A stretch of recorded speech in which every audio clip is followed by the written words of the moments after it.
Assalamualaikum warahmatullahi wabarakatuh dan salam sejahtera. Saya Cikgu Farah. Hari ini kita nak belajar, cikgu nak ajar kamu tentang isi tersurat dan juga isi tersirat. Mohon kerjasama semua supaya beri tumpuan sebab nota kali ni penting. Bukan nak guna setakat darjah 2 je, nak guna sampai kamu sekolah menengah, tak pun sampai universiti, sampai kamu besar lah. Jadi tolong beri tumpuan. Mudah je, tak apa, jangan risau, cikgu akan bimbing kamu, cikgu akan tunjuk satu-satu dekat kamu ya. Sekarang kita tengok dulu makna isi tersurat dan isi tersirat. Isi tersurat ialah isi yang diperoleh daripada petikan atau dikenali sebagai isi utama. Isi tersurat ni selalunya kalau dalam petikan tu kan ada banyak perenggan kan. Dalam setiap perenggan tu dia ada bagi tahu apa isi yang dia nak bagi tahu kat orang dekat kamu. Contohnya kalau dia kata petikan tu tentang faedah menabung.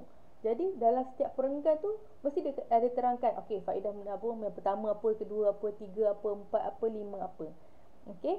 Dan isi tersurat ni kita boleh ambil perkataan dia dalam perenggan tu. Dia ada dalam perenggan tu. Kita boleh baca, jadi kita tahu, ini rupanya isi yang dia nak bagi tahu dekat awak.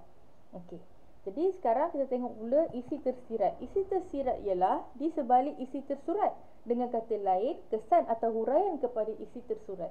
Dia bukan contoh tau, tapi dia menerangkan tentang isi tersurat tu. Dan dia tak ada dalam petikan, awak kena fikir sendiri. Awak kena fikir sendiri. Macam susah kan? Tak apa, kita tengok contoh. Contoh dia, faedah menabung. Menabung juga dapat membantu apabila ditimpa kesusahan. Kata orang, malang tidak berbau. Jika kita sakit atau ditimpa bencana, wang itu juga boleh digunakan. Nampak tak? Dia ada tak isi utama ataupun isi tersurat dekat situ? Nampak tak? Tahu tak yang mana?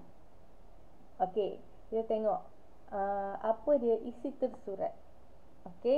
Ingat, tadi cikgu kata kalau isi tersurat, perkataan tu kita boleh ambil satu-satu dekat dalam perenggan tu. Tengok. Betul tak jawapan awak tadi tu? Awak teka tu. Menabung juga dapat membantu apabila ditimpa kesusahan. Faedah yang pertama. Menabung dapat membantu apabila ditimpa kesusahan. Minta maaf. Menabung juga dapat membantu apabila ditimpa kesusahan. Itu ialah isi tersurat dia. Apa isi tersirat dia? Bila kita menabung, kita dapat bantu apabila ditimpa kesusahan. Kesan dia apa? Kita tidak perlu meminta-minta kepada orang lain. Sebab kita dah ada simpanan kita sendiri. Susah macam mana pun kita boleh pakai duit simpanan kita. Itulah gunanya duit simpanan. Itulah juga faedah menabung. Bila kita simpan duit, bila kita susah, kita boleh guna duit kita. Susah kalau kita tidak menyimpan duit. Sebab kalau kita susah nanti tiba-tiba kemalangan ke apa ke, macam mana kita nak guna duit? Macam mana kita nak cari duit? Contoh kita sakit kaki, tak boleh nak keluar, tapi perut dah lapar. Macam mana? Kalau kita ada duit simpanan, kita boleh keluarkan. Kita boleh beli. Contohnya sekarang ni dah maju kan, kita ada Foodpanda lah apa, kita boleh order saja. Tapi kalau kita tak ada duit, kita terpaksa minta kat orang. Jadi benda yang kita nak elak tu ialah kita menabung. Jadi itulah faedah menabung. Contoh. Sekarang ni contoh yang kedua. Tengok. Kelebihan bersukan.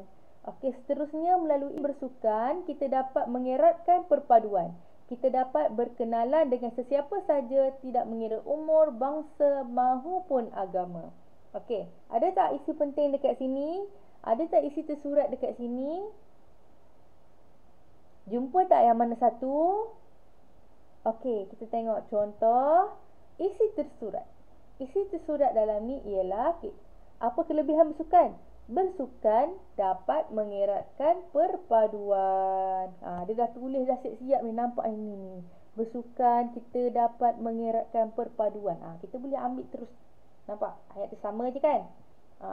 Tapi kalau isi tersirat, kita kena fikir pula. Okey, dapat mengeratkan perpaduan. Perpaduan ni melibatkan apa? Pelbagai kaum. Jadi kita boleh melakukan aktiviti sukan tanpa mengira kaum. Tak ada kita kata kita nak orang ni saja. Kita nak orang ni saja. Tak boleh. Kita tak boleh nak limitkan benda tu. Sebab bila bersukan, semua orang suka bersukan. Tak kira lah sama ada dia suka berlari ke, dia suka berjalan cepat ke, ataupun dia suka sekadar nak jalan-jalan saja ke, pun dikira melakukan aktiviti bersukan bersama-sama.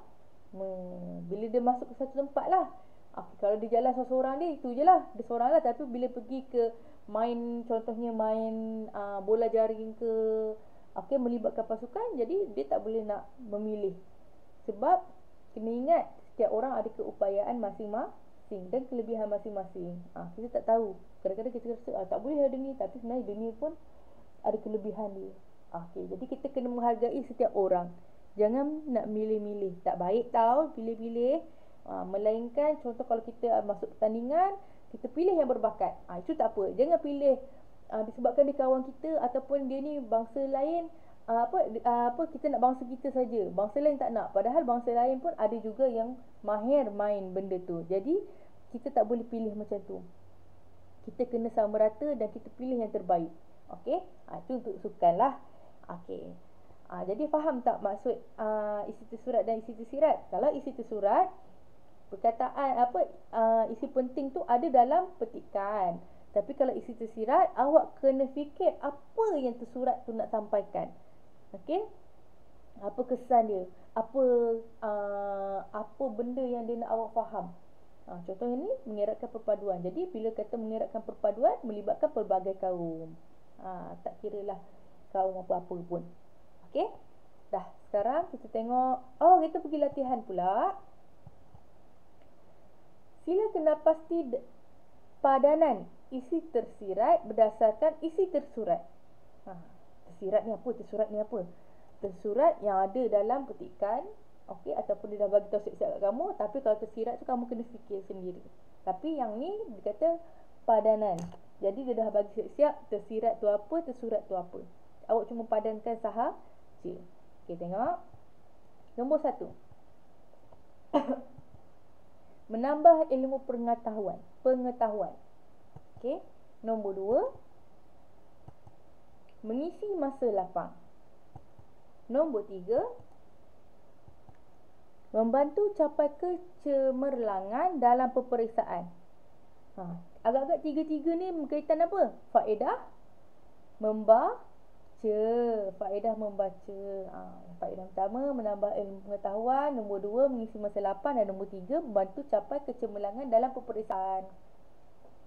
Sekarang ni dia akan bagi isi tersurat. Mana dia? Isi tersirat, maaf. Okey, dia dah bagi isi tersirat. Awak kena kenal pasti mana satu ni. Yang nombor 1, nombor 2, nombor 3, yang mana satu? Cuba padankan. Boleh mula sekarang.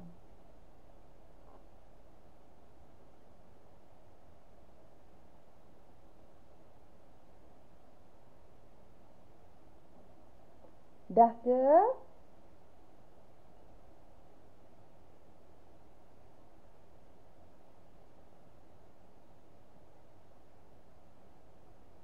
Dah ke belum?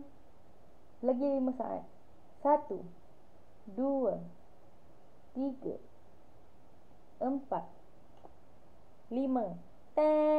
Okey, masa latihan dah tamat. Okey, sekarang kita tengok betul ke tak apa yang awak padankan tu. Okey, tengok nombor 1, menambah ilmu pengetahuan. Yang mana satu? Dapat mengetahui ilmu daripada pelbagai bidang. Nombor 2, mengisi masa lapang. Yang mana satu? Masa ni melibatkan apa? Masa lah. Okey, bila cakap tentang masa lah. Okey, mengelakkan membazir masa. Nombor 3, membantu capai kecemerlangan dalam peperiksaan. Jadi membaca buku rujukan dan buku teks dan juga buku rujukan. Tengok nombor, betul tak? Ya. Okey, siapa yang jawab betul tu, tahniah cikgu ucapkan. Okey, sekarang kita dah habis latihan kefahaman ni. Cikgu nak uji pula kefahaman kamu. Tadi cikgu dah terangkan, kita dah buat latihan sikit-sikit lah. Okey, sekarang cikgu nak uji kefahaman kamu. Boleh buka Google Form yang cikgu sertakan, dan jawab soalan dekat situ. Terima kasih semua. Jawab sekarang tau. Okey, terima kasih.